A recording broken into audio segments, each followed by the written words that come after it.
Halo semua, pada pembahasan kali ini masih melanjutkan pembahasan manhwa Rabbit After 80,000 Year Pursuit.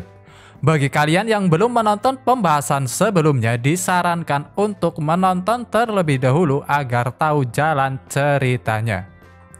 Pada pembahasan sebelumnya, akhirnya Yang Shen berhasil berkumpul dengan Wu Jing dan juga Ling Yuyao.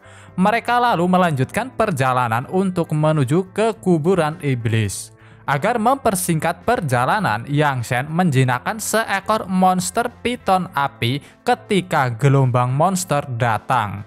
Mengendarai piton tersebut, mereka bertiga langsung menuju ke kuburan iblis. Sementara itu, di sekitar kuburan iblis dapat terlihat sudah ada beberapa orang yang mulai berkumpul. Tiba-tiba datang seekor Phoenix atau burung api besar yang ternyata itu merupakan monster tunggangan Nanjiang. Tentu saja semua orang hanya bisa dibuat terkagum-kagum karena pada dasarnya monster yang dijinakkan oleh Nanjiang adalah monster langka.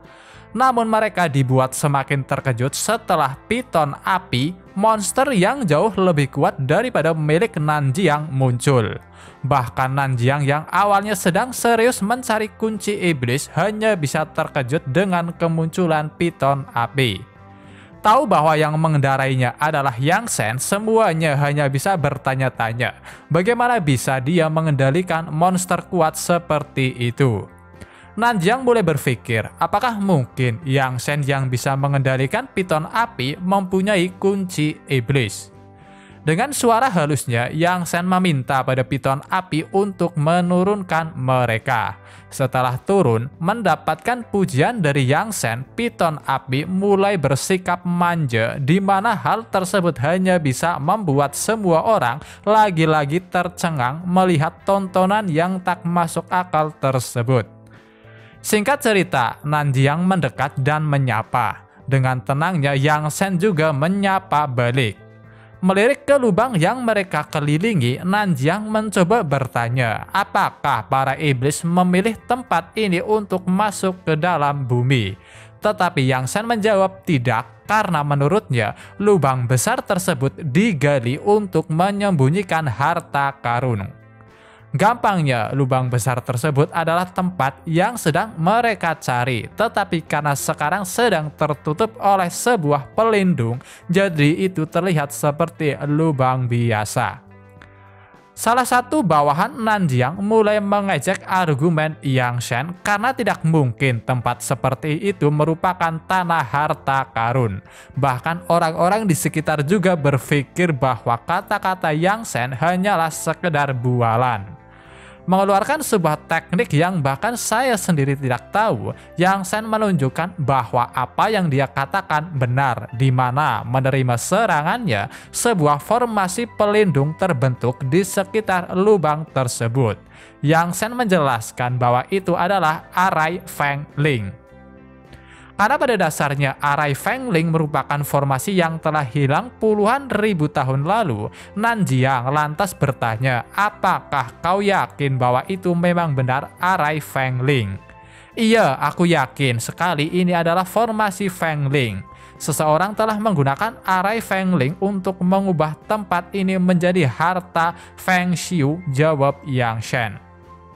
Berbeda dengan Nanjiang yang tampaknya serius dengan kata-kata Yang Shen, orang-orang lain malah mulai tertawa menganggap bahwa semua itu terlihat bodoh meskipun pada dasarnya merekalah yang benar-benar bodoh. Tawa mereka tiba-tiba dihentikan oleh teriakan Ling Yuyao yang menunjuk ke arah lubang di mana monster-monster yang datang mulai berkumpul dan semuanya berlutut mengelilingi lubang. Karena semua orang tidak tahu apa yang sedang mereka lakukan, Yang Shen menjelaskan bahwa itu adalah cara binatang buas untuk menyambut penciptanya. Mereka sekarang sedang memberi hormat kepada rajanya yang tak lain adalah iblis penguasa. Semuanya benar-benar hanya bisa dibuat takjub dan juga penasaran dengan iblis yang mampu menciptakan monster-monster ganas tersebut. Tetapi ada satu orang yang tidak mempercayai kata-kata tersebut. Dia adalah bawahan Nanjiang bernama Zheng Xion.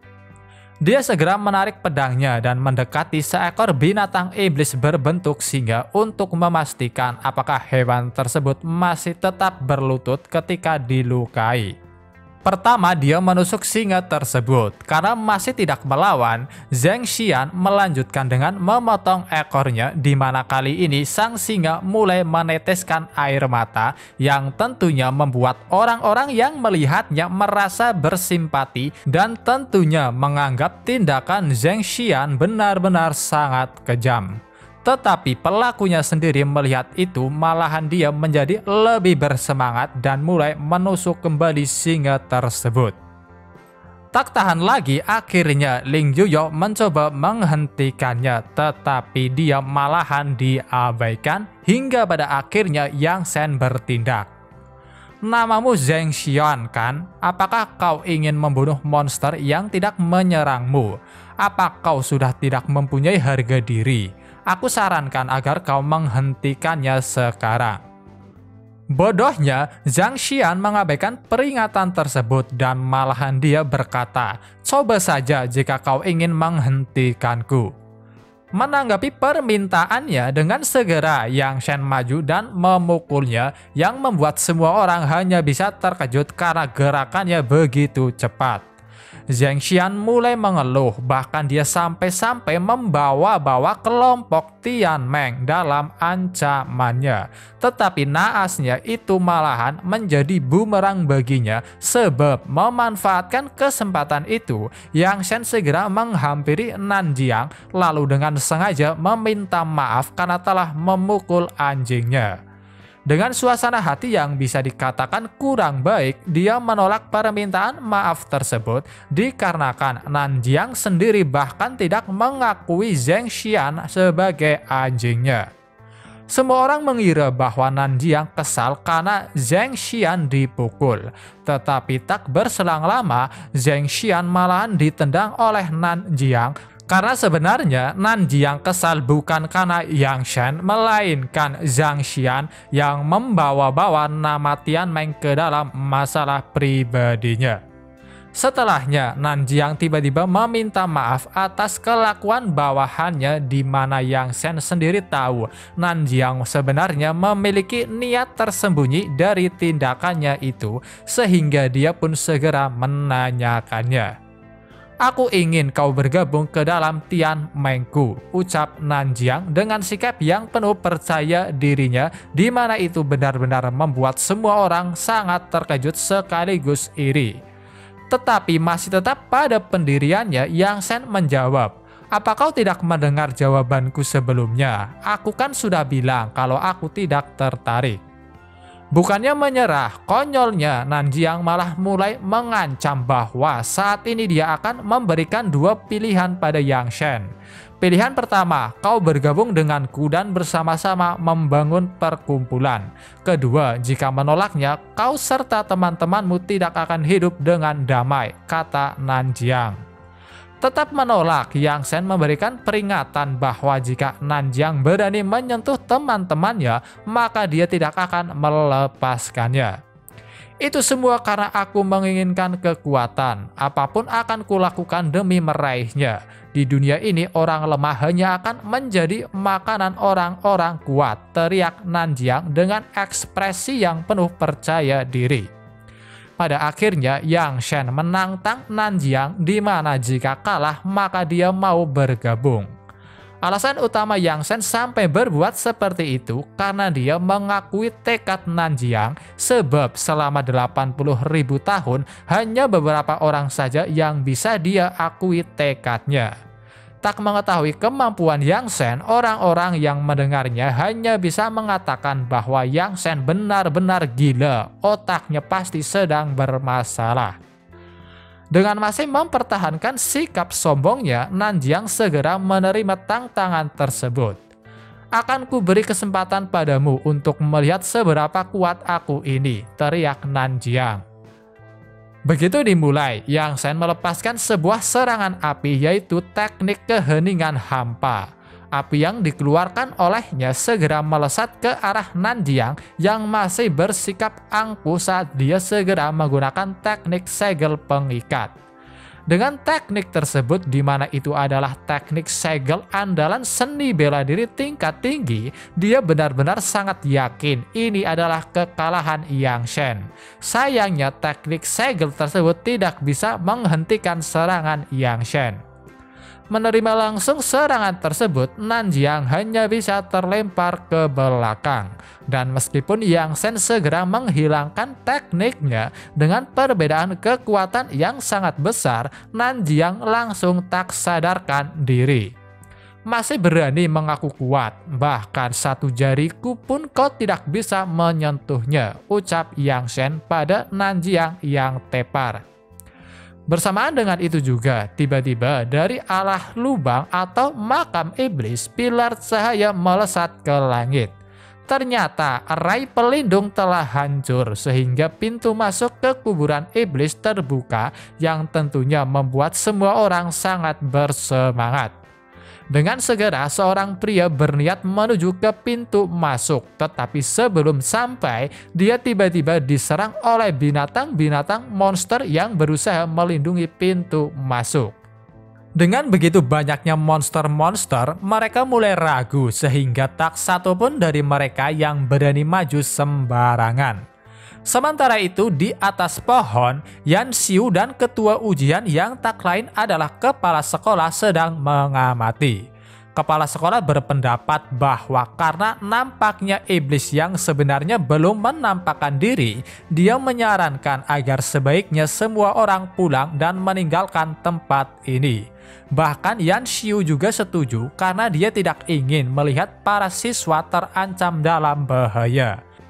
Baru saja mengatakan semua itu, Yan Xiu dibuat terkejut karena tampaknya ada seseorang yang telah turun menuju ke pintu masuk dan ternyata dia adalah Yang Shen. Bocah tengik, apa dia mau mati? Kata kepala sekolah ketika dia ingin segera menyusul. Tetapi tiba-tiba Yang Shen berteriak di depan para kawanan monster dan entah mengapa mereka dengan segera mulai bersujud ketakutan dan membiarkannya lewat. Setelah Yang Shen masuk ke dalam, para monster segera kembali ke sikap mereka sebelumnya. Semuanya tentunya hanya bisa melongo melihat tontonan tersebut, sedangkan Ling Yuyo yang cemas ingin menyusul, tetapi dia ditahan oleh Wu Jing. Yang Shen terus maju menyusuri ruang bawah tanah hingga pada akhirnya sampai di sebuah pintu yang memiliki erai pembentukan di mana tampaknya dibuat oleh iblis yang berada di dalam aula di depan. Berpikir bahwa iblis tersebut tampaknya cukup berbahaya, Yang Shen memutuskan untuk berhati-hati. Membuka pintu, hal pertama yang dilihatnya adalah sebuah lukisan peri pelangi yang membuatnya benar-benar sangat terkejut karena 80.000 tahun yang lalu lukisan tersebut seharusnya berada di ruang kerjanya. Aku tidak berharap boneka kecil sepertimu mengetahui benda antik 80.000 tahun yang lalu. Siapakah gerangan dirimu? Ucap sebuah suara yang tiba-tiba datang dari belakang. Berbalik ke belakang, ternyata itu berasal dari serigala besar, di mana melihat itu Yang Shen hanya bisa terkejut seakan tidak percaya dengan sosok yang dia saksikan saat ini. Apakah kau itu Sheng Huan? Tanya Yang Shen dengan ekspresi yang tak terlukiskan. Serigala tersebut yang benar-benar bernama Shen Huang hanya bisa terkejut bagaimana bisa dia mengetahui namaku dalam benaknya. Dengan sikap yang waspada, dia pun bertanya apakah mungkin Yang Shen adalah orang yang diutus oleh Ratu Hing Shen untuk menangkapnya. Bagi yang lupa, Ratu Hing Shen adalah istri Yang Shen sebelumnya yang telah mengkhianatinya. Mendengar itu, ekspresi Yang Shen menjadi lebih serius dan bertanya, apakah selama ini dia memburumu? Tetapi sayangnya, Shen Huang tidak berniat mengatakannya karena dia merasa semua itu tidak ada hubungannya dengan Yang Shen. Sheng Huang berarti debu kuning. Kata debu yaitu Shen diambil dari kata Stardust Emperor, sedangkan kuning yaitu Huang diambil dari bulu yang kamu miliki, kata Yang Shen saat dia mulai mendekat. Stardust Emperor sendiri mengacu pada sebuah gelar di mana dahulu Yang Shen mendapatkan gelar Stardust Emperor yaitu Kaisar Bintang. Singkatnya, saat ini Yang Shen sedang mengungkapkan siapa dirinya pada Shen Huang, di mana itu benar-benar membuat Shen Huang sangat terkejut karena ternyata orang di depannya adalah tuan yang selama ini dia cari. Shen Huang secara perlahan mulai menyusut dan berubah menjadi seorang lelaki tua. Mulai bersujud, dia pun memberikan salam hormat kepada tuan majikannya di saat air matanya mulai mengalir. Yang Shen meminta agar Shen Huang segera berdiri dan tak lupa dia juga meminta maaf karena telah membuat Shen Huang menderita selama ini. Tetapi Shen Huang sendiri merasa bahwa tuannya tidak bersalah, melainkan dia malahan merasa sangat berterima kasih karena telah menyelamatkan hidupnya waktu dulu. Ketika Yang Shen sedikit bingung apa yang harus mereka lakukan untuk merayakan reuni, Shen Huang tiba-tiba mengeluarkan 2 kendi minuman keras yang membuat Yang Shen sedikit terkejut karena minuman tersebut adalah milik Kaisar Xingtian. Setelah ditanya, ternyata Shen Huang mendapatkan minuman tersebut setelah memenangkan taruhan dengan anak Kaisar Xingtian 30.000 tahun yang lalu. Duduk dan menikmati minuman tersebut, mereka mulai mengobrol mengenang masa lalu. Tiba-tiba Shen Huang bertanya pada tuannya kemana saja selama 80.000 tahun ini, bahkan sekarang malah terlihat begitu muda. Dengan perasaan yang sedikit kesal, Yang Shen berkata, "Dulu aku dijebak oleh Kaisar Jing dan peri keparat itu di gua Guang-Guang dan tewas." Shen Hang benar-benar sangat terkejut karena ternyata itulah yang telah terjadi. Setelahnya dia juga mengatakan bahwa setelah menghilangnya Yang Shen atau Xing Shen, Kaisar Jing mengambil alih posisi raja dan mengambil alih dunia. Tak berselang lama dia bahkan membunuh semua sekutu Xing Shen termasuk Kaisar Xingtian. Karena kesal, Yang Shen hanya bisa memukul lantai, tetapi amarahnya sedikit mereda setelah Shen Huang mengatakan bahwa memang benar Kaisar Jing memimpin kekaisaran selama 10 tahun. Tetapi semua itu berakhir karena dengan bodohnya dia menyulut peperangan melawan Ratu Hing Shen dan tewas.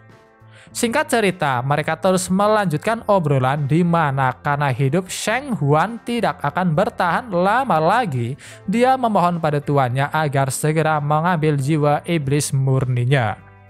Shen Huang dengan bersungguh-sungguh memohon karena dia tidak ingin mati sia-sia sehingga walaupun telah menjadi butiran jiwa, dia ingin selalu di dekat tuannya dan berguna untuknya. Meskipun ragu melihat tekad Shen Huang, Yang Shen akhirnya bersedia. Tetapi sebelum itu Yang Shen tiba-tiba bersumpah, mulai hari ini mereka berdua bukanlah lagi majikan dan pelayan, tetapi sekarang mereka adalah saudara. Shen Huang segera berubah ke wujud aslinya. Dengan air mata yang terus mengalir, Yang Shen tidak menyangka pertemuannya segera disusul dengan perpisahan yang seperti itu. Untuk sementara waktu, mereka sedikit mengenang janji di masa lalu. Melihat masternya yang sama sekali tidak bisa menghentikan air matanya, Shen Huang lantas mengatakan, "Bukankah dulu Anda pernah berkata pria kuat itu tidak boleh menumpahkan air mata? Jadi kumohon berhentilah menangisiku."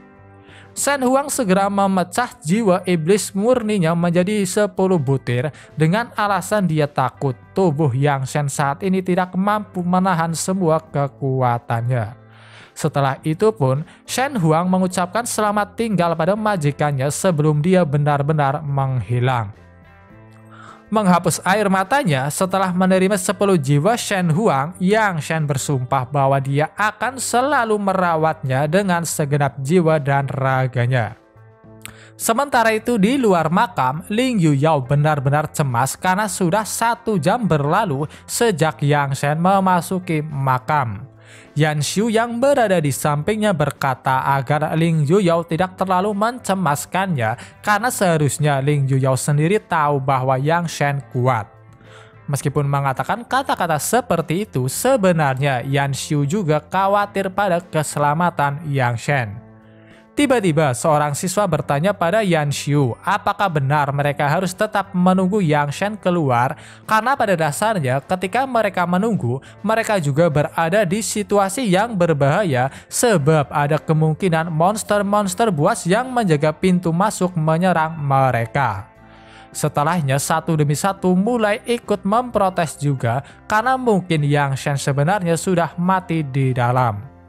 Kalian semua diam, aku adalah pemimpin ujian ini, setiap siswa sama pentingnya di mataku, teriak kepala sekolah. Pada akhirnya dia berkata bahwa mereka akan menunggu setengah jam lagi, karena jika dalam waktu itu Yang Shen masih tidak keluar, mereka akan pergi. Menghampiri Yan Xiu, kepala sekolah berkata bahwa jika dalam waktu setengah jam Yang Shen belum keluar, dia akan masuk ke dalam dan menyelamatkannya, sehingga Yan Xiu diminta untuk membawa siswa lain pergi. Tentunya Yan Xiu hanya bisa terkejut. Dia mencoba mencegah kepala sekolah pergi karena beliau masih dibutuhkan sekolah. Selain itu, karena Yang Shen adalah muridnya, Yan Xiu berkata bahwa dialah yang akan pergi menyelamatkannya. Dikarenakan keputusannya sudah bulat, kepala sekolah terus memaksa agar dirinya lah yang pergi karena itu merupakan keputusan yang telah dia buat. Di saat itulah tiba-tiba ada seekor burung besar yang datang lalu mendarat dengan kasar, di mana itu membuat beberapa siswa terlempar ke belakang. Dari atas burung tiba-tiba ada seseorang yang turun. Dengan segera kepala sekolah mendekat dan bertanya, "Siapa kau?" Dengan sikap angkuhnya, pria tersebut berkata bahwa dia adalah pengawas dari istana Kaisar Xiagong, yaitu Shushan. Mendengarnya semuanya mulai heboh karena mereka tahu Shushan berasal dari keluarga yang masuk ke daftar 10 keluarga teratas di kekaisaran. Selain itu, Shushan sendiri dirumorkan memiliki kekuatan yang setara dengan seorang jenderal bela diri, sehingga mereka menjadi penasaran untuk apa dia kemari. Setelah tahu, kepala sekolah segera memberikan salam hormat dan bertanya, untuk apa Master Shushan datang ke pegunungan Shanmai. Dia pun menjawab bahwa kedatangannya untuk menemui Nanjiang. Tetapi setelah melihat Nanjiang sedang terkapar di tanah, dia segera bertanya siapa yang telah melakukannya. Salah satu siswa berkata bahwa itu perbuatan Yang Shen. Tahu bahwa Yang Shen sekarang sedang berada di dalam makam, Shushan segera memerintahkan salah satu pelayannya untuk meledakkan pintu masuknya sebagai balasan karena telah melukai Nanjiang. Membawa sebuah benda yang tentunya adalah bahan peledak, sang pelayan pun langsung melompat turun untuk melaksanakan perintah tuannya. Tetapi tiba-tiba kepala sekolah mencegah sang pelayan dan bertanya, apa tujuan sebenarnya Shushan datang kemari? Aku diperintahkan pangeran untuk menangkap iblis itu dan aku ingin meledakkan pintunya, jawab Shushan. Meskipun kepala sekolah mengatakan bahwa muridnya masih berada di dalam, Shushan sama sekali tidak peduli karena dia lebih mementingkan perintah dari sang pangeran Gong daripada hal lainnya.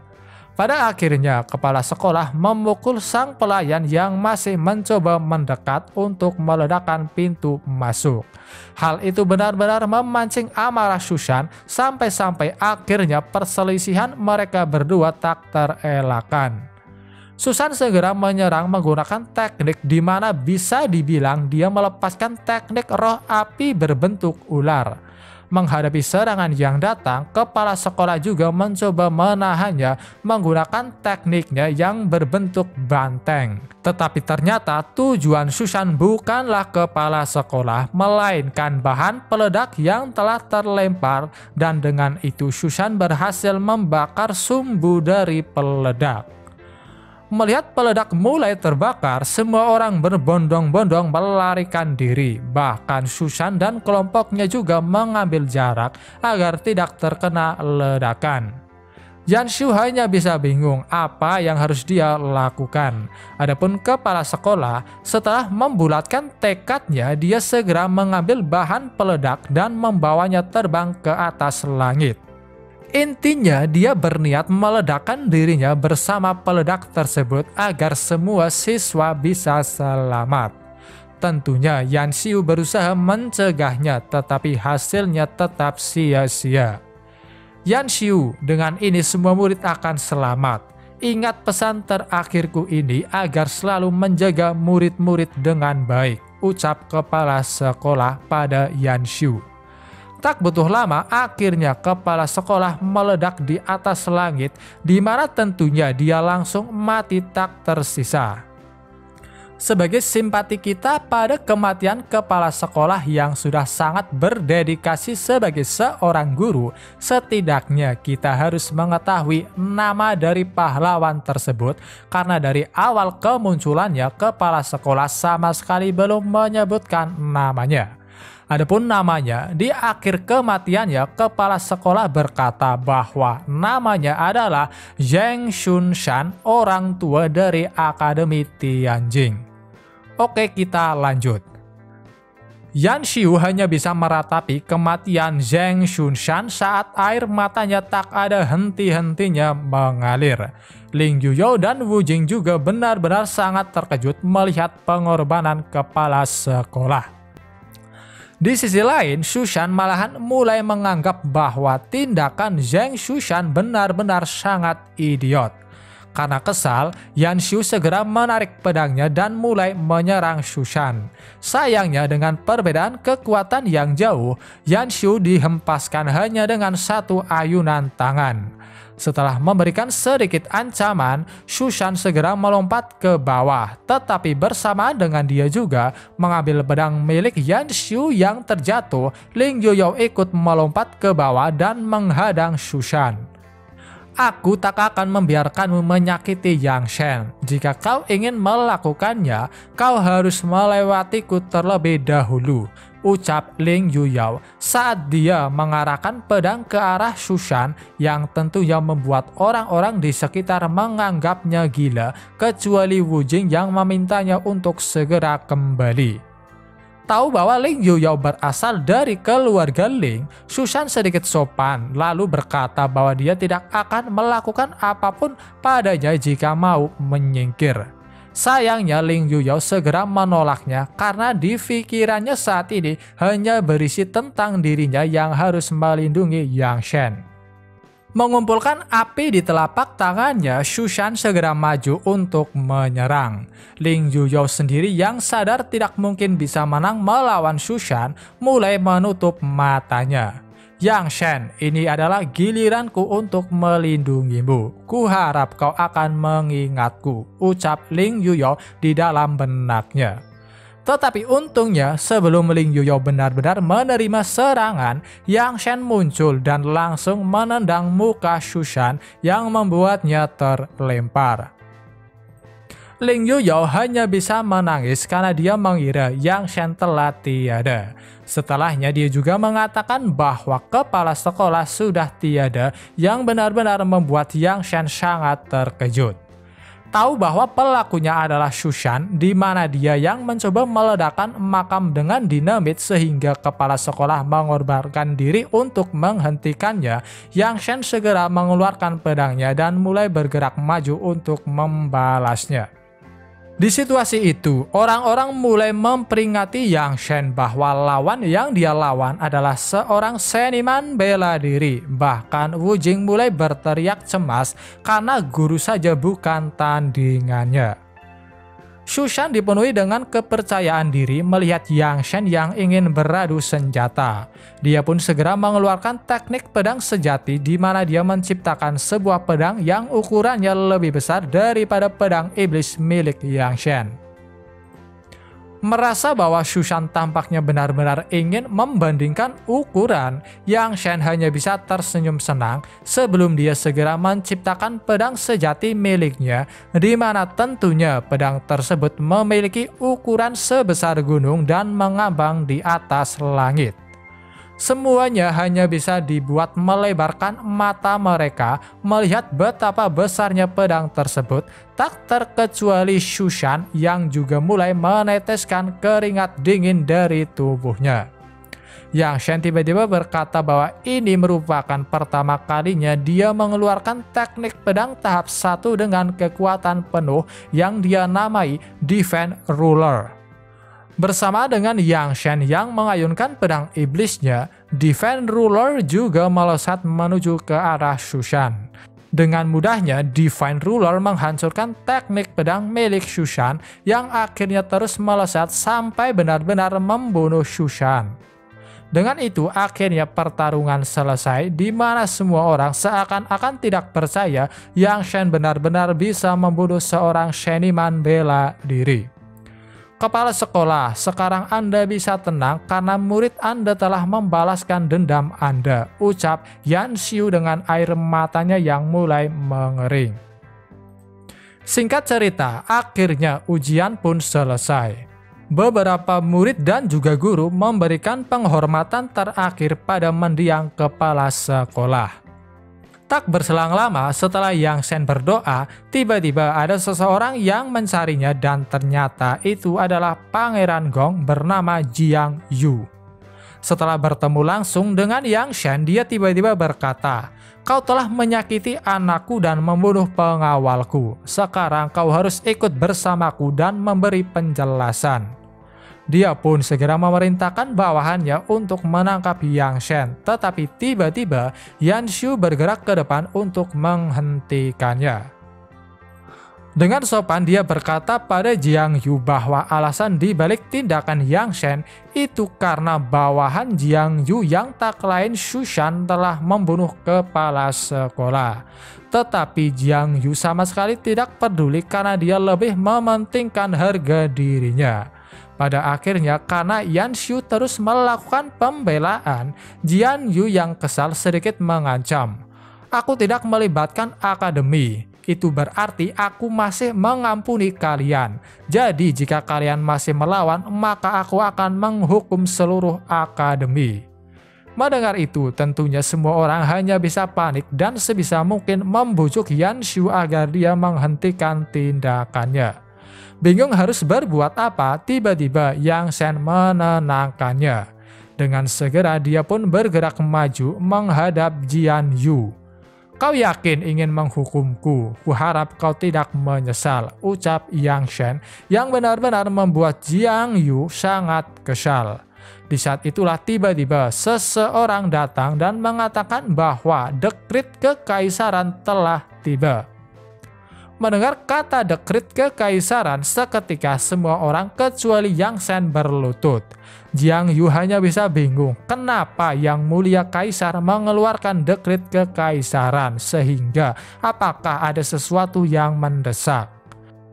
Ketika melihat Yang Shen masih berdiri, satu demi satu mulai mengkritiknya. Adapun Jiang Yu, dia hanya bisa tersenyum senang karena pasti Yang Shen akan mendapatkan hukuman mati. "Siapa yang bernama Yang Shen?" tanya perwakilan dari sang kaisar yang akan kita sebut sebagai sekretaris. Penuh dengan semangat, tiba-tiba seseorang menunjuk ke arah Yang Shen. Karena pada dasarnya tidak berlutut ketika ada dekrit kekaisaran itu berarti menentang kekaisaran, dia pun berkata bahwa akan menghukumnya atas nama kekaisaran.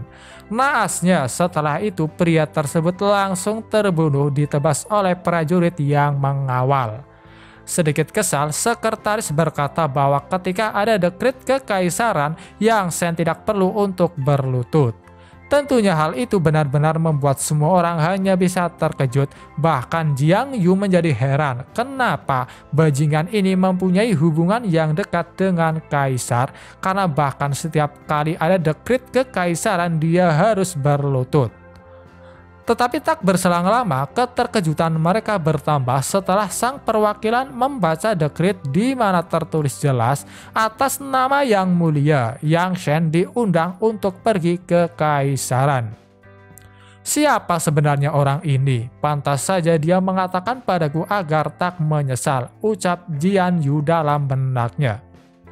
Singkat cerita, Yang Shen segera ditanya apakah mereka akan pergi sekarang. Disitulah dia mengatakan, aku takut aku tak bisa pergi, yang benar-benar membuat semua orang terkejut karena berani-beraninya Yang Shen menolak sebuah dekrit kekaisaran. Masih tenang, sekretaris mencoba bertanya masalahnya. Mengabaikan Jiang Yu yang tiba-tiba memiliki perasaan buruk, Yang Shen berkata, sebenarnya Raja Gong mengatakan bahwa dia ingin menangkapku sekarang dan dia juga berkata bahwa tidak ada orang yang bisa menghentikannya. Seketika sang sekretaris bertanya pada Jiang Yu dengan ekspresi yang bisa dikatakan sedikit kesal. Menerima tatapan itu, Jiang Yu hanya bisa berkeringat dingin dan mengatakan bahwa itu semua hanyalah kesalahpahaman. Pada akhirnya Yang Shen segera pergi meninggalkan semua orang yang benar-benar dibuat mematung saat mereka sedang bingung memikirkan apa sebenarnya yang baru saja mereka lihat. Tak berselang lama akhirnya mereka telah sampai di Queen Rishing Heart, tempat di mana sang kaisar tinggal. Sebelum masuk mereka secara tidak sengaja bertemu dengan seorang lelaki yang ternyata adalah Jenderal Situ.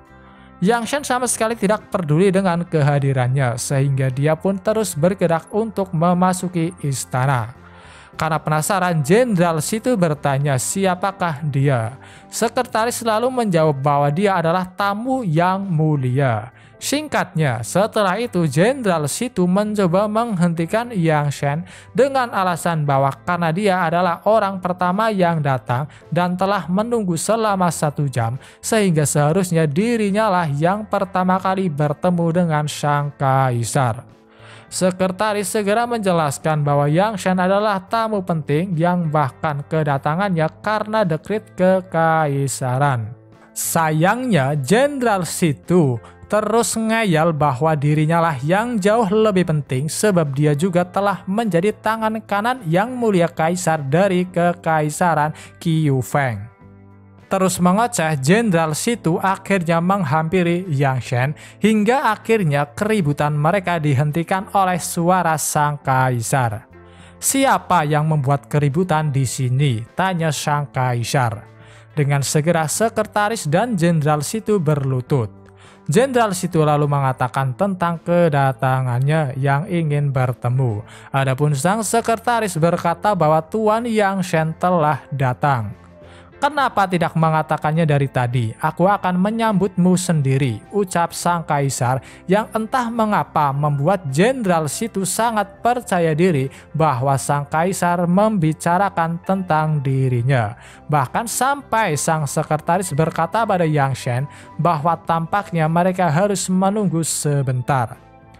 Sang kaisar pun keluar dan tentu saja dia segera menghampiri Yang Shen. Tetapi sebelum itu, cerobohnya Jenderal Situ berkata pada sang kaisar bahwa Yang Shen hanyalah seorang penipu sehingga kaisar yang kesal memukulnya. Dia adalah tamu kehormatanku, beraninya kau menghinanya, teriak sang kaisar. Jenderal Situ hanya bisa dibuat bingung dan bertanya-tanya apakah mungkin Yang Mulia datang untuk menyambut anak muda ini. Pada akhirnya Jenderal Situ diusir oleh sang kaisar yang tentunya hanya bisa membuatnya menyesali perbuatan yang telah dia lakukan.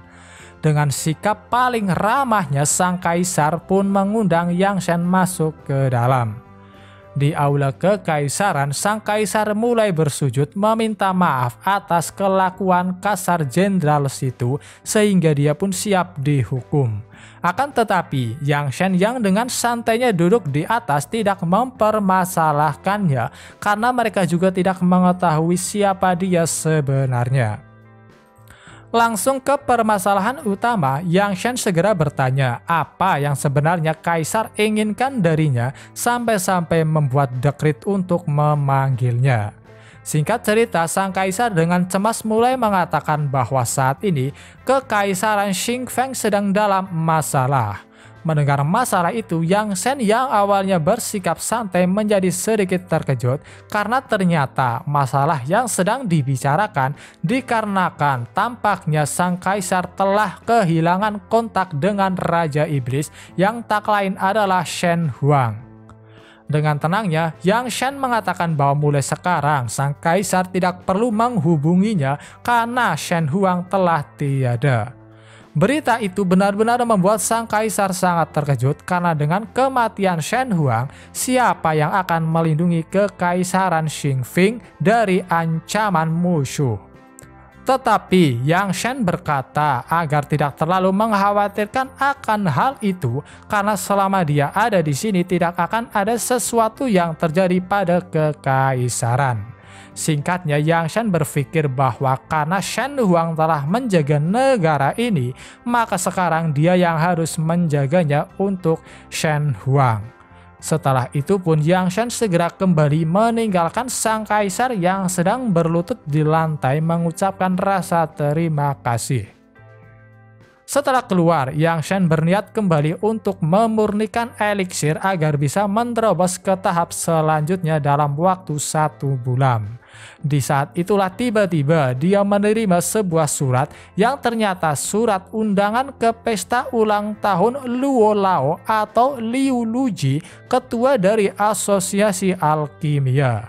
Pada akhirnya, Yang Shen memutuskan bahwa sebaiknya dia pergi menghadirinya. Malam hari pun tiba. Yang Shen yang datang ke pesta ulang tahun sedikit terkejut karena ternyata banyak orang yang datang. Yang Shen hanya bisa merasa bahwa setelah 80.000 tahun, dia masih saja tidak nyaman dengan acara-acara seperti itu. Tiba-tiba dari belakang ada seseorang yang memanggil dan ternyata itu adalah Ling Yuyao yang datang bersama dengan ayahnya serta Shi Gongxing. Dengan sikap sombong seperti biasa, Shi Gongxing lantas bertanya mengapa Yang Shen ada di tempat ini, yang langsung dijawab, memang kenapa jika aku di sini. Singkat cerita, Shi Gongxing terus mengoceh mengatakan bahwa karena yang diundang adalah para alkimia, sehingga Yang Shen tidak masuk ke daftar itu. Mengeluarkan sebuah kertas undangan, dia pun bertanya apakah Yang Shen memilikinya. Tahu bahwa tidak memilikinya, Shi Gongxing semakin melontarkan hinaan-hinaannya.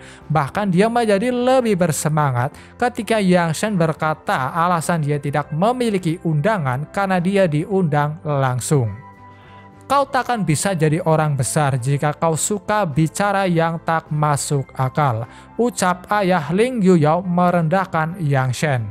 Di situ bodohnya Ling Yuyao sampai berpikir bahwa ternyata Yang Shen hanya berkata sombong untuk menyelamatkan harga dirinya, yang mana itu juga membuat saya terheran-heran mengapa dia sampai berpikiran seperti itu, dikarenakan pada dasarnya Ling Yuyao sendiri juga melihat sebelumnya Yang Shen bahkan sampai menerima dekrit kekaisaran yang mana jelas dia bukan orang sembarangan.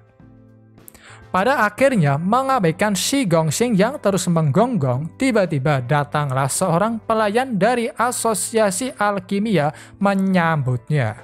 Setelahnya dia pun membawa Yang Shen masuk ke dalam, yang tentunya membuat ekspresi sombong Shi Gongxing lenyap begitu saja.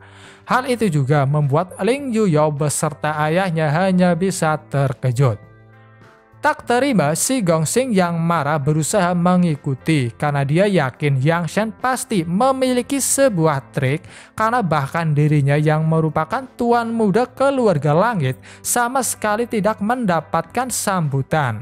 Tetapi sayangnya si Gongxing segera dihentikan oleh sang pelayan dan diminta untuk mengantri jika ingin memasuki aula pesta.